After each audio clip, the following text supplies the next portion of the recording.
The road looked smaller than I remembered. Dust blew across the fields like smoke. The sun burned low and heavy, painting everything gold and sad. I stopped my truck by the old wooden gate. The sign read Hale Model Farm. Fresh paint, bright letters, clean lines. But the wind still smelled like old dirt, like blood left too long under the rain. A man in overalls walked out from a barn. He carried a bucket and a cigarette in his mouth. He stared at me like I was a ghost. "Can I help you, ma'am?" he said. "I'm looking for the old Miller place," I said. "Used to be here before the judge bought it." He spat to the side. "Ain't no Miller place now. Belongs to Judge Hale." "I know," I said.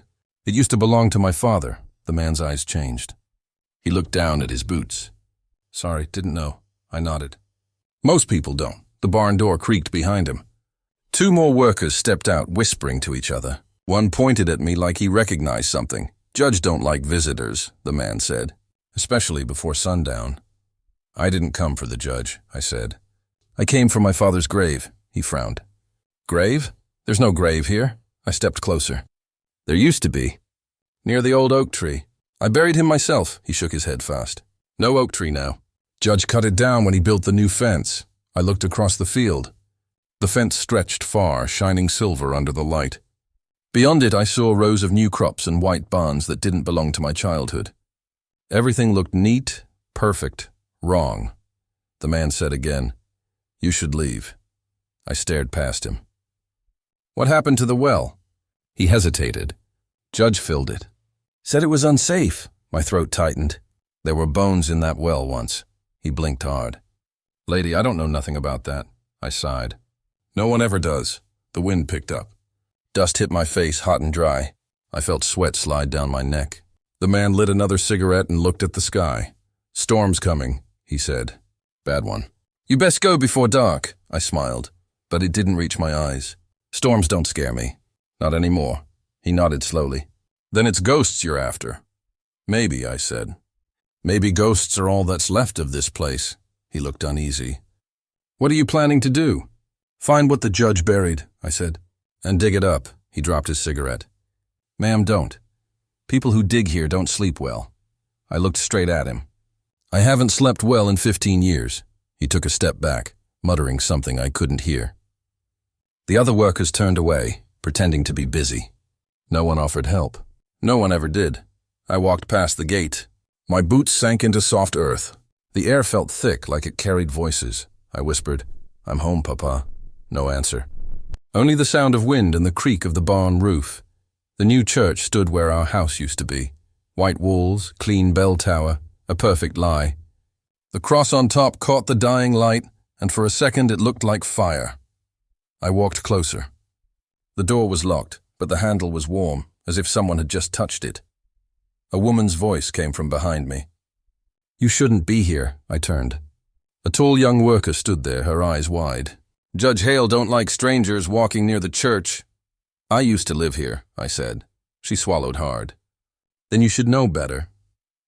"I'm looking for a grave," I said. "My father's."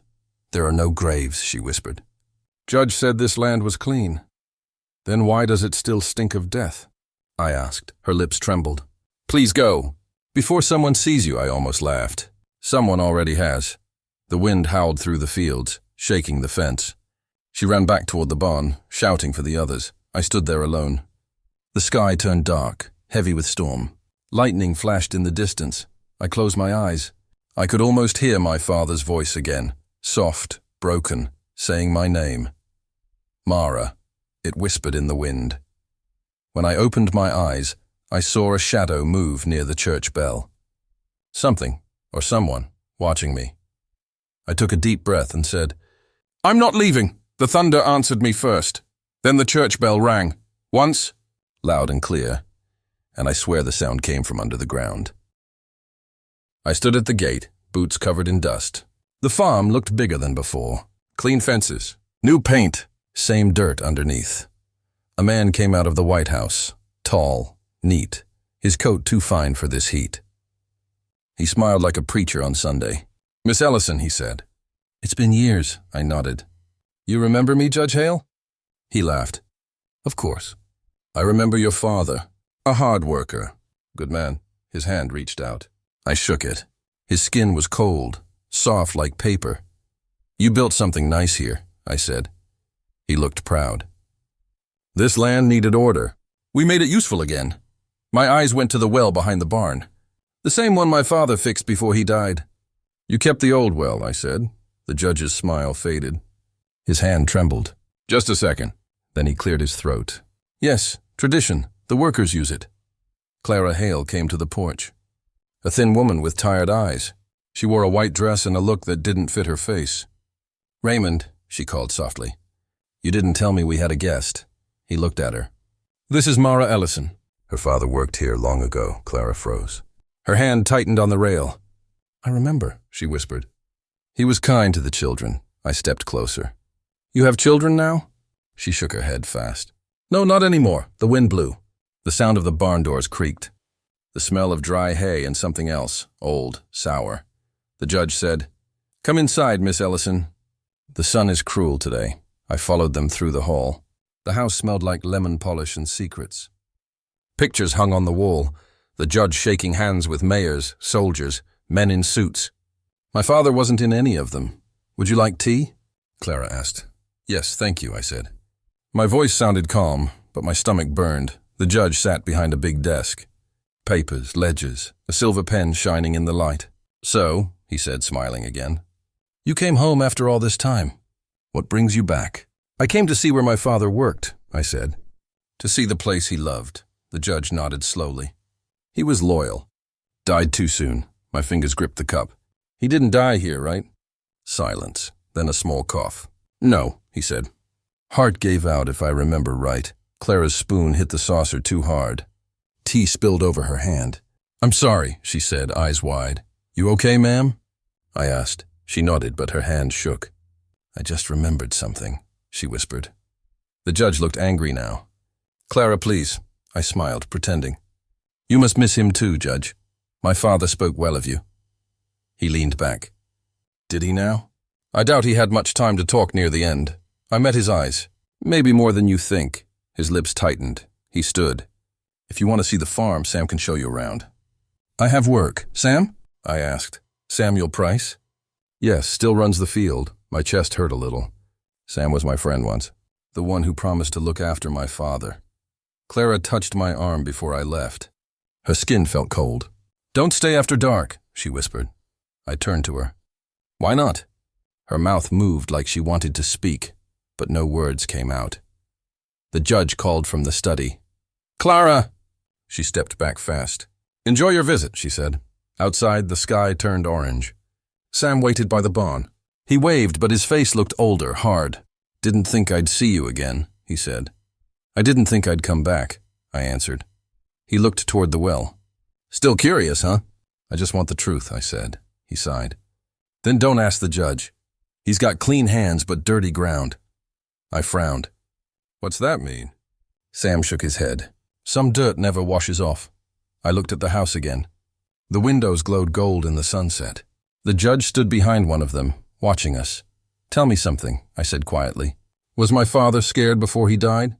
Sam's eyes dropped to the dirt. He wasn't scared, he said. But he knew. Knew what? Sam didn't answer. He just said, Don't dig too deep, Mara. I smiled, but my voice cracked. I already did. The wind rose again, pushing dust into my face. Somewhere behind the barn, I thought I heard a soft sound, like water dripping from a rope. I looked at the well. The shadows were long and dark. I whispered to myself, Clean hands. Dirty ground. Then I turned away, but the feeling stayed, that the ground under my feet was waiting for something to come back up. I walked the south field at noon and listened. The wind moved slow over the grass. Home did not feel like home today. The soil felt soft, too soft for summer. I knelt and pressed my hand down. My palm sank like it touched water. I pulled back and wiped the dirt. I came back for truth, Father, I said. You worked here and you bled here. I kept my promise to return. I would not leave our past buried. My boot hit a hard edge. I dug with my fingers in the ridge. Cold metal flashed in a seam. A small chain broke free from silt. I brushed it clean and held it. It was a locket, I whispered. Silver, with a flower mark. I knew that mark from years ago. It was Anna's, my sister's locket. I rubbed the front with my sleeve. 2 letters shown in worn lines. A and E, Anna Ellison, our name. Heat rose in me and would not stop. She was buried with this locket. How did it sit here in soil? How did it climb from a grave? Who moved my sister from peace? The questions burned like small fire. The house door opened with a creak. I saw the judge's wife at the window. Her pale hand pressed on the glass. Her mouth moved, but I heard nothing. I raised the locket in the light. She stepped back and shook her head. Fear ran over her face like rain. I waved and asked her to come.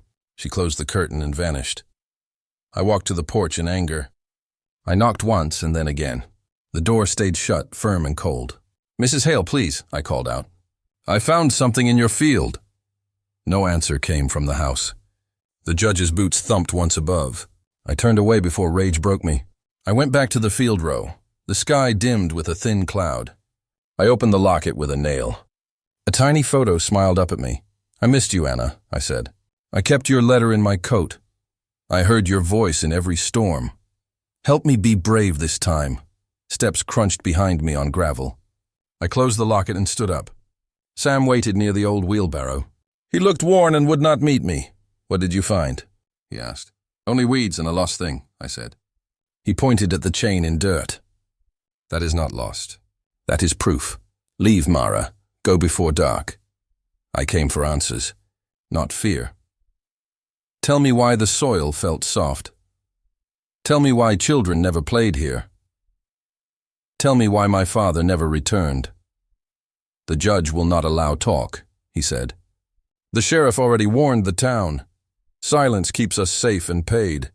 Let the past stay in the ground. I need truth." "I need peace," I said. "I lived with lies for 15 years.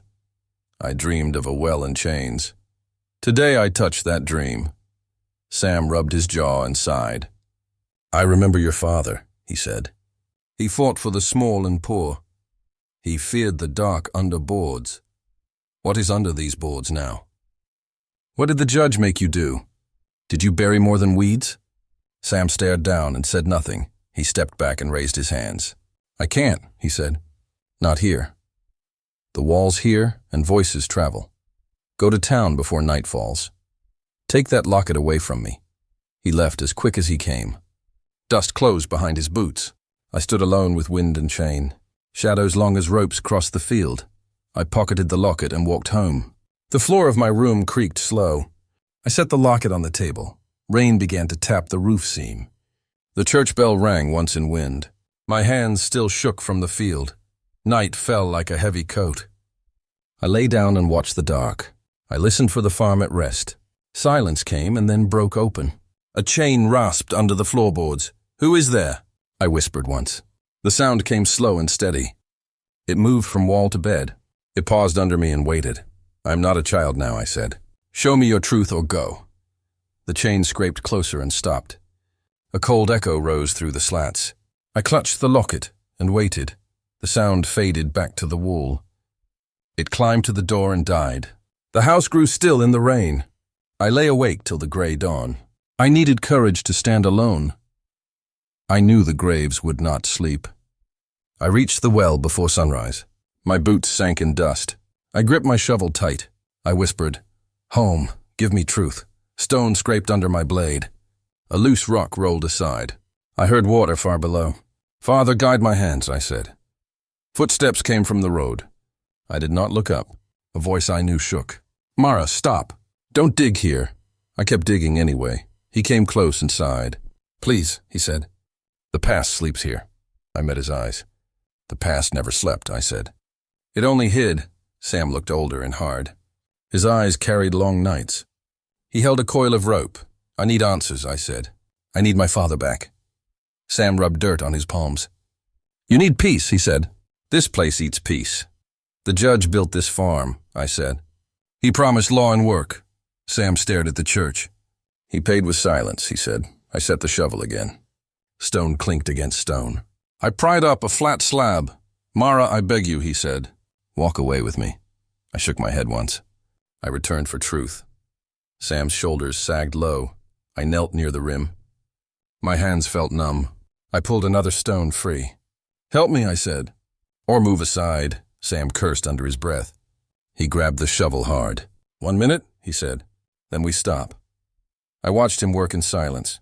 He levered up more stones. An empty pocket opened wide. The smell rose like iron.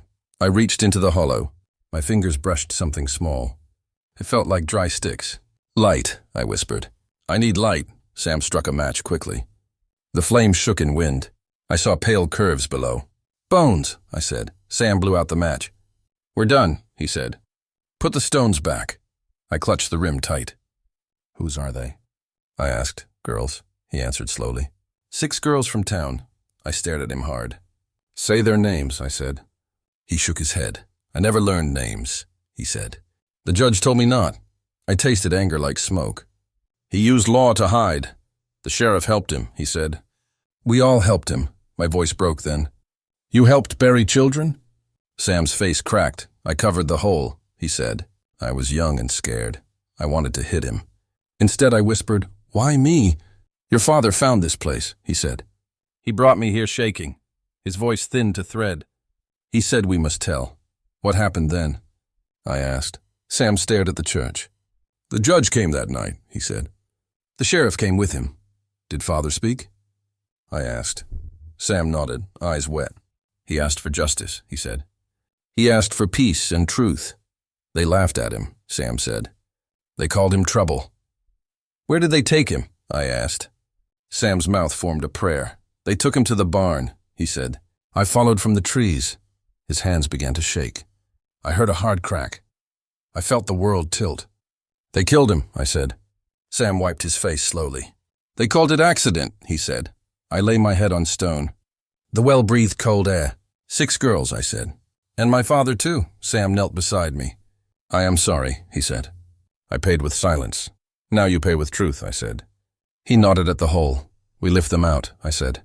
"We carry them to church." Sam swallowed and nodded. "I will help you now." We pulled bones into light. Skulls, ribs, and tiny hands. I counted softly to 6. I cried between numbers. I waited. Hoofbeats sounded on the road. A car rolled. The sheriff stepped out. "Evening," he said lightly. "You two need help?" I stood between the bones. "We need justice," I said. "Justice costs money," he said. "And peace needs silence." "No more silence," Sam said. "You knew," I said coldly. "You knew for years." The sheriff's eyes went flat. "Walk away," he said, "or the past takes you too." "I will not move," I said. "This is my home." The sheriff cursed and left. Sam gripped my shoulder. "They will come back," he said. "We should go now," I shook my head. "I stay with them tonight." We covered the bones with cloth. I wrote words in my book: justice, peace, courage, truth, love, revenge. I prayed. I kept the locket warm in my hand.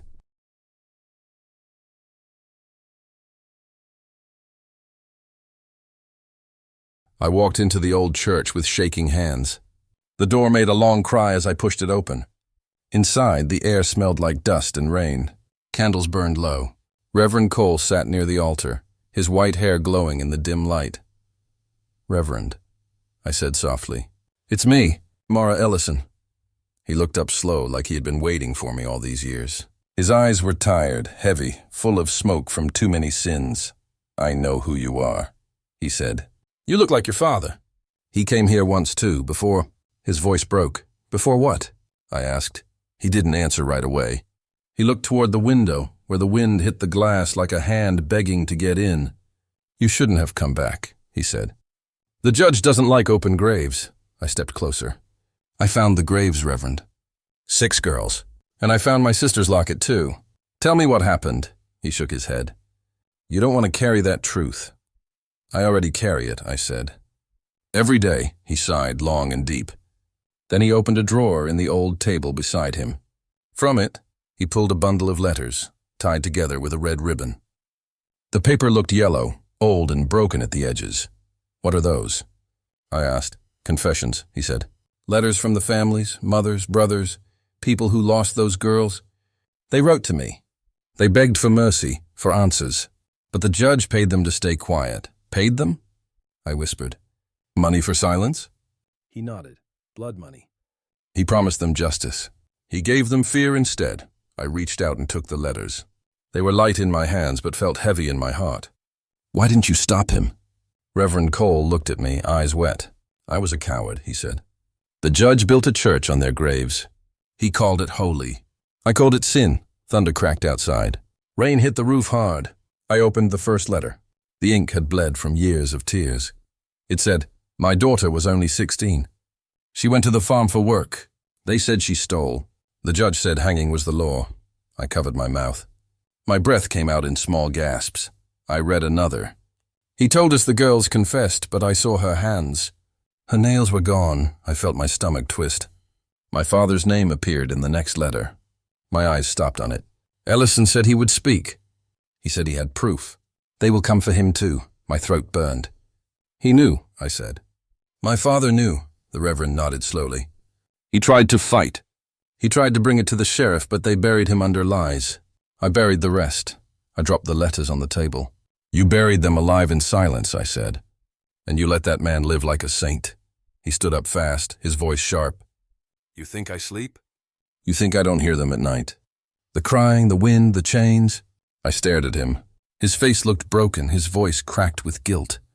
Then help me, I said. Help me end it. He sat down again, shaking. You can't end it, child. You can only carry it. I've carried enough, I said. I grabbed the letters and stuffed them into my bag. Rainwater leaked through the ceiling, dropping on my hair, my face, my hands. Mara, he called out. If you read them all, you'll see what we did. What we built. You'll see that the judge wasn't alone. I already know he wasn't alone, I said. But I'll make sure he ends up that way. He bowed his head. The judge made a church out of their graves, he whispered. Don't let him make another. Lightning flashed. The candles went out. I walked out into the rain. The letters pressed against my chest. The thunder sounded like the voice of God, angry, tired, done waiting. As I reached the gate, I looked back once. The Reverend sat still, head in his hands, shaking like a sinner under stormlight. The road ahead was long and black, but I didn't care. My heart felt hot again. My tears burned my skin. I said to myself, no more graves, no more silence. The wind swallowed my words, but I kept walking.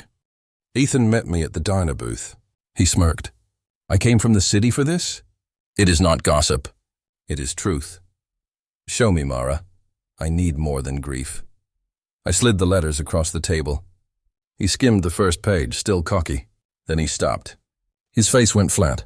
He read slower. He kept turning pages. Who wrote these? Families? The priest? The Reverend wrote some. Parents wrote others. And this name? Judge Hale paid money. He paid a lot. He bought silence. He stared at me. His voice went low. Your father tried to tell this? He gathered proof. He hid copies.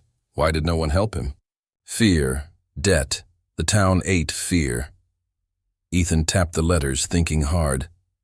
This is big. This is the law, I know. I need justice, not pity. He nodded and pulled out his phone.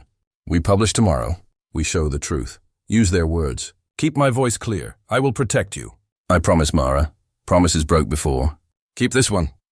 Rain started as we left the diner. We went to my motel for scans. I laid the letters on the bed. He snapped photos. He named each file. We spoke in quick, simple lines. Back up on a drive. 2 drives. 1 cloud. Use code names. Girls A to F. We worked until the neon buzzed. The coffee tastes like a grave, he said. I smiled once. It faded fast. The lights flickered with the storm. You should rest, he said at last. You go. I will lock up. He left with 1 drive and copies. I tucked the rest under my coat. I set the chain and checked the window. Rain hit harder over the lot. I whispered to memory. I am ready. I labeled 1 last envelope carefully. On it I wrote, justice, not revenge. Glass broke. The chain snapped loose. 2 shapes rushed in, black and quick. Where are the letters? A voice hissed. I grabbed the lamp and swung hard. The lamp shattered. Smoke rose like fire. A hand caught my wrist and twisted. Pain flashed. I fell to 1 knee. Easy now, the voice said, mocking. We only take what stays quiet. They tore the room like a storm. They ripped my bag and kicked drawers. They found the folder under the coat. I reached for the phone and missed. Another hand shoved me to the wall. Listen, I said. You still have time. Time for what? the voice asked, bored. To save your soul. The church knows, he laughed. Church money got us here. They left as fast as they came. The door swung open to the rain. I stood slowly and faced the mirror. Words were smeared across the glass. Graves should stay quiet, it said. Fear rose like smoke in my chest. Then it turned into heat and will. Not this time, I told my fear. I called Ethan. He picked up fast. They came. The files are gone. Are you hurt? His voice was tight. Bruised, angry, I still have me. Stay put. I will call the sheriff. No, I said. Not him. Not now. He paused. Right. The sheriff served Hale. We go to the church, I said. Now? In the rain? Why there? Confession, I said. It holds secrets. He arrived in minutes, soaked and pale. We drove the back road to the church. The door moaned in the wet wind. I stepped into the booth and breathed. My name belongs on this truth. My home was fear. My farm was silence. My father tried to help with courage. The judge paid money. The town obeyed. The graves waited. The rain remembers us. I told dates, places, names, and sums. I told how the locket returned home. I told how Sam warned me softly. I told how the letters found me. I told why I chose voice, not hate. I will not bury this again. Say it again, Ethan whispered close. I did. My voice felt like iron. We hide the drive in here, he said. We lifted the kneeler and found space. Old wood gave way to hollow ground. We placed the drive and sealed the board. Thunder cracked. The bell rope shivered. They will come back, Ethan said quietly. I know, I said. Let them come. We should warn the paper tonight. We will, I said. But we move. Move where? He asked, careful now. To the graves. The rain is heavy, he stared. You want to guide them? I want the past to see us. We stepped into the dark field together. I raised the locket in the rain. Father, guide me. Give me courage. Ethan stood close. We make them pay. No, I said. We make them answer. Lightning ripped the sky like torn cloth. We reached the stones that marked the pit. I spoke loud so the wind heard. My name is Mara. I choose truth. Home, farm, promise, law, judge, money. Father, memory, grave, church, rain. Letter, fire. Blood, courage, voice. Justice, past, love, revenge, peace. Ethan. Met my eyes and nodded. He heard the vow in my words. We stood until the rain eased. I kissed the locket and turned back. We go at dawn, I said firmly. We go, he said. We keep moving. We drove away, wipers beating slow time. Behind us the church bell rang once. I did not look back. I was ready, tonight. I couldn't sleep, she said, voice small. I had to come. Why now? I asked, my mouth dry. She sat on the step. Rain tapped the roof. He told me the truth, she said. He told me about the well. My heart hit my ribs. Tell me, I said. He told me he saw bones, she said. He saw 6 of them, I swallowed. The night felt thin and cold. He tried to tell you, she said. He tried to tell the town. Why didn't he tell me? I asked. He was afraid, she said. He was afraid of Raymond. My hands went cold. I thought of my father. He wanted to go to the paper, she said. To the city man. Did my father speak to him? I asked. Yes, she said. He gave him papers, proof. Then what happened? I said. She looked at her hands. Raymond found out. He came in the night. I felt a hot blade in my chest. He told the sheriff to take him away, she said. They said accident. Accident, I repeated. The word tasted like rust. He hid the bones, she said. He buried them. He paid men, I laughed then. It came out like a bark. You let him do this, I said. You all let him do this, she flinched. I did not know. I did not want it. You did not stop it, I said. You stood with him. She closed her eyes. I was his wife, she whispered. I was scared. You were his wife, I said. So you lied for him. Her face broke.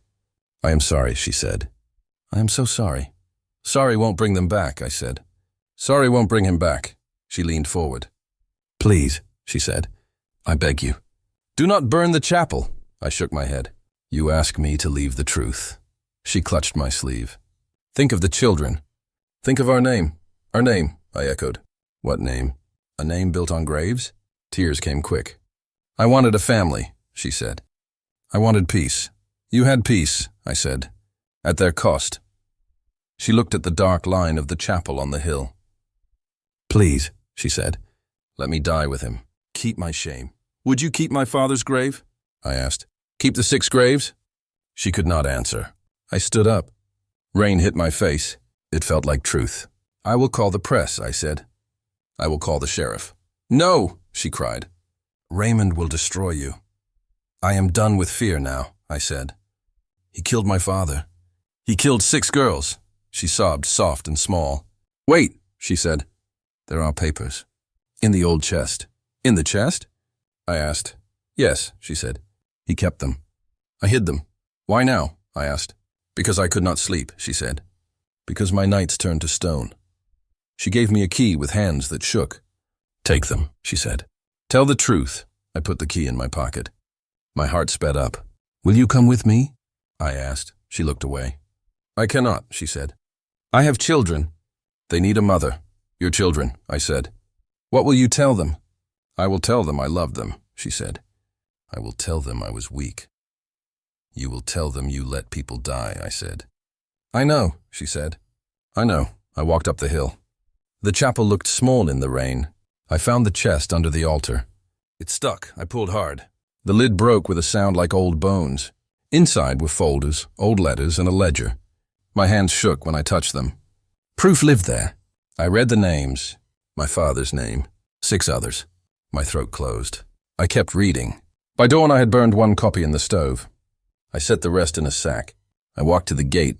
The sky turned pale. The farm was quiet. I put the sack by the road and waited. Cameras came. A car stopped. A city man got out. He held a pen. Are you the one who sent this? He asked. I am, I said. I want the truth told. He looked at the sack.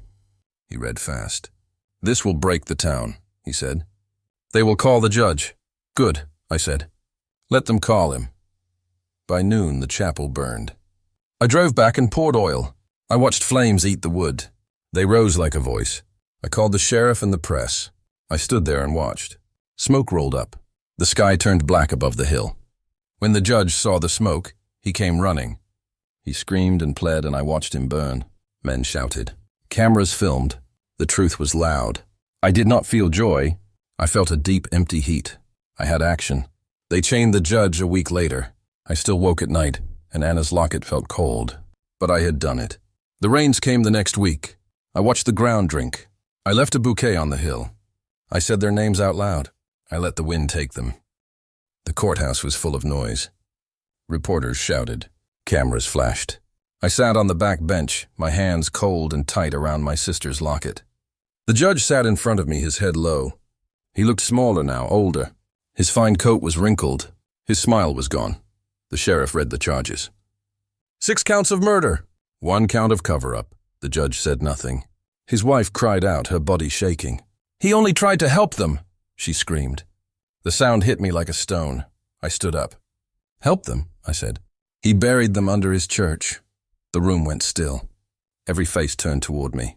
The sheriff's eyes met mine for a second, then dropped. The judge's lawyer tried to calm her. Mrs. Hale, please sit down. She looked at me with red eyes. You don't understand, Mara. He built the church for your father. He wanted to make peace. I shook my head.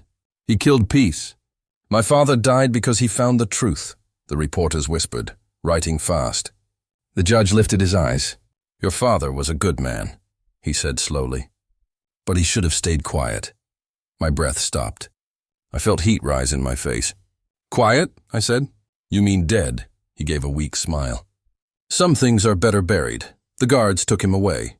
The wife fainted. The cameras followed the noise, leaving me in the corner alone. Outside, the air felt sharp and clean. The sky was gray. Rain was coming. Sam wasn't there.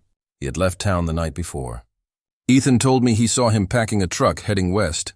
He said he couldn't live here anymore, Ethan said. I didn't blame him. The whole town had played its part. They all looked away, and now they pretended surprise. On the street, people pointed at me. Some nodded, some turned away. I didn't care. I was tired of their silence. I walked to the farm. The road was muddy from last night's rain. The burned land still smelled of smoke. Only ashes were left. The fence had fallen. The barn was black dust. The place looked smaller without the lies. I knelt by the well. The wind moved the ashes in small circles. "It's over," I said softly. My voice cracked. "It's done now, Anna." Ethan walked up behind me. "You did it," he said. "You got him." I shook my head. "No, the graves got him." "The truth did." He looked down. "You okay?" I smiled a little. "No, but maybe that's fair." He touched my shoulder. "We'll print the story. Everyone will know. Will it matter?" I asked. "Maybe not," he said. "But it will live somewhere."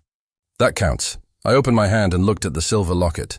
It was dirty, but the shine still fought through. "She would have liked the rain," I said. "She hated dry land." Ethan nodded. "Your sister?" "Yeah, she was 6 when she died. The judge said it was an accident." I believed him for years. He said nothing. The wind filled the space between us. I heard the faint echo of the bell that once hung in the church. Maybe it was just the wind. Maybe not. I turned to Ethan. "Promise me something. Anything. If they ever build here again, make sure they remember." He smiled, sad and sure. "They will. The land remembers everything." We stood there until the sky opened. The rain fell hard, washing the black soil into dark rivers. My clothes stuck to my skin. I didn't move. I wanted the rain to take everything. The smell of smoke, the sound of screams, the look in my father's eyes the day he said, "Don't trust the law, trust the truth." When the rain slowed, Ethan left. I stayed. The night came fast. I lit one candle from my pocket. The flame was weak, fighting the wind. I placed it by the well. It flickered on the ashes, on the burned wood, on the last sign of the farm. I whispered, "I did what I had to." Maybe it was too late. Maybe too much, my voice broke. But at least someone heard you. The wind answered with a soft sigh. I closed my eyes and let the silence hold me. When I opened them, dawn was coming. The clouds broke, showing a thin line of gold. The world felt empty but honest. No more lies. No more graves to hide. I walked back to the road. My boots left prints in the wet soil. Each step felt lighter than the last. At the end of the path, I looked back one last time. The land was quiet. The ashes looked almost white in the morning light. I said, "Ashes don't lie." Then I walked away. The sky looked gray when I reached the farm again. No church stood there now. No fences, no sound of law or power. Only 6 white crosses and 1 tall oak tree stood in the field. The wind was soft, but it carried voices. Sometimes I thought I heard them laugh. Sometimes I thought they called my name. I stopped at the first cross. The paint was already fading. I placed a few wildflowers there, same as every week. "Morning," I said quietly. My voice felt small against the big sky. I looked at the ground. The soil was green now. Grass had grown where graves once were. It looked alive again, but part of me didn't believe it. Sam's old hat still hung on the fence post. He had left it before running away. I touched it and whispered, "You could have stayed." The hat didn't answer, only swayed with the breeze. I closed my eyes. The wind brushed against my cheek, warm for a second, cold the next. Someone walked up behind me. It was Ethan, the journalist. He carried his camera and a small notebook. "You still come here," he said. I said I would, I told him. "You know, the story's still everywhere," he said. "I don't read it," he sighed. "You should. You got them justice." I looked at the crosses again. "Justice doesn't fix the dead," I said. "Maybe not," he answered. "But it stopped him." "Did it?"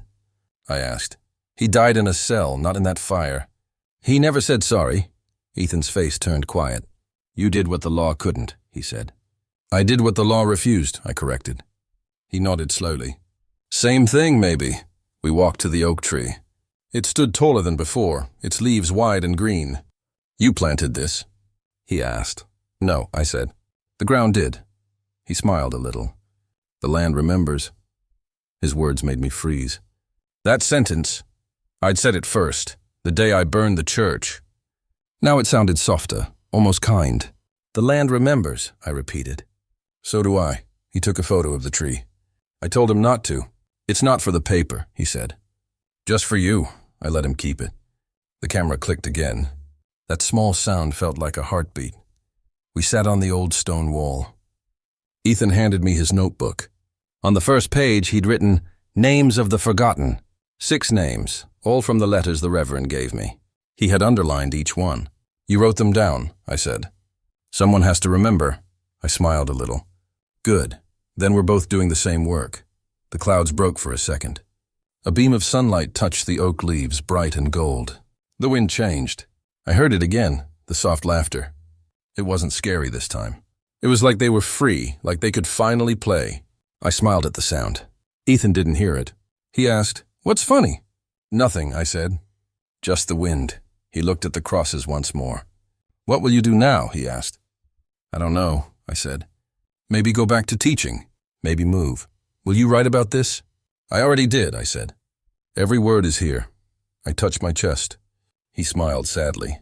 "You're not the same girl who came back." "No," I said. "She's gone with the church." We stood there until the light faded. The air smelled like rain. Ethan left first, walking toward his car.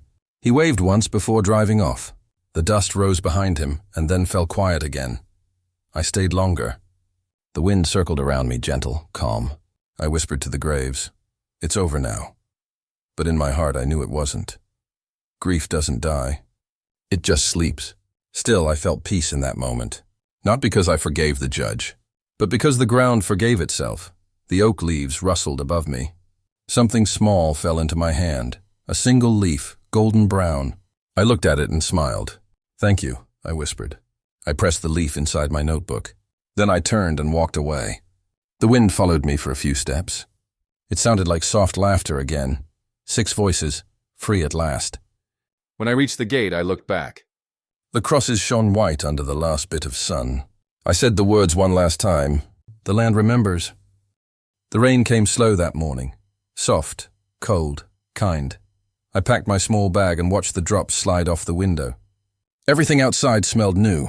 Even the air felt lighter. Sam's old truck stood near the gate. He was gone now. No note, no goodbye. Just silence. Maybe that was his way of saying sorry. I stepped into the rain. Mud grabbed my boots. The field stretched far, green again, soft again. Months ago it was ash and smoke. Now it looked alive, almost like the land was healing faster than me. I walked to the graves. 6 small crosses stood in a line, each one clean, white, and still. The rain washed over them like a promise kept. I took the silver locket from my pocket. My sister's name, Anna, still carved on it. I opened it, touched her picture. Her smile still hurt my heart, but not in the same way. Now it was peace, not pain. "I did it," I said softly. My voice shook. I told them the truth. The wind moved through the grass. I felt it on my face like someone's hand. I wanted to believe it was my father, or maybe the 6 girls who could finally rest. The judge was gone. Prison or death, I didn't care anymore. His wife moved away. The papers wrote stories. People called me brave, but bravery was not what I felt. I just felt tired. Ethan sent letters from the city. He said my story helped others speak. He called me the voice of the forgotten. I never answered. Some things were better left quiet. I sat by the old oak near the fence. It had grown new leaves since the fire. The roots spread deep, deep enough to touch the graves below. I whispered, "Thank you." Thunder rolled in the distance, slow and low. The rain thickened, covering my tears. It was good that no one could see me cry. I wasn't crying for sorrow now. I was crying for release. I thought of my father. His hands rough from work. His laugh warm like sunlight. I hoped he knew I kept my promise. He told me once, "Truth always comes home, girl." He was right. The wind carried the smell of wet earth. I looked one last time at the crosses. They didn't seem lonely anymore. They had each other. And they had me. Even if I was leaving, I closed the locket and held it tight. It felt warm in my palm, almost alive, like the land had given it back to me for a reason. "I remember," I said. The sound of my own voice surprised me. "Stronger now. Steady." I turned toward the road. Rain dripped down my coat. Behind me, the prairie stretched wide, endless and quiet. No ghosts, no fire, no secrets. Just rain, grass, and sky. As I walked away, I heard something. Soft laughter in the wind. I didn't turn around. I knew who it was. At the gate, I stopped. I looked back one last time. The soil shimmered green under the rain. The crosses looked like white wings in the mist. My heart finally slowed. I whispered, "The prairie remembers, and so do I."